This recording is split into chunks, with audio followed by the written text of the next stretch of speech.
পরিবার পরিবার মানে চারটে দেয়াল নয়। পরিবার মানে একসাথে জেগে থাকা ভয়, এক থালায় ভাত ভাগ করে খাওয়া, একজনের জ্বর হলে সবার রাত জাগা, মায়ের আঁচল, বাবার শাসন, দিদির বকুনি, ভাইয়ের ভাষণ, ঠাকুমার গল্পে ভূতের রাত, দাদুর হাতে গরম মুড়ি চায়ের স্বাদ। পরিবার মানে মান অভিমান রোজ, আবার দিন শেষে এক ছাদের নিচে কোচ। ঝগড়া হয়, কথা বন্ধ থাকে দুদিন, তবুও খাবার টেবিলে পড়ে সবার প্লেট চিনচিন। বাবার পকেট ফাঁকা, তবুও হাসি মুখ, মা না খেয়ে বলে পেট ভরা, তুই খাসুক।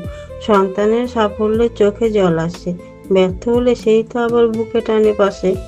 বাইরের দুনিয়া যখন দরজা বন্ধ করে, পরিবারই তখন জানলা খুলে ধরে।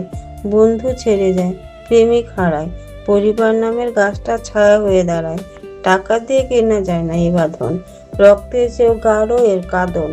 সুখে সবাই থাকে, দুঃখে কজন, পরিবারই বলে আমরা আছি, ভয় পাস না এখন। তাই ঝড় উঠলে ফিরে আসি ঘরে, এ চারটে মানুষই আমার নিজের করে। পৃথিবীর সব সুখ যদি একদিকে রাখি, অন্যদিকে থাকবে আমার পরিবারটা শুধু।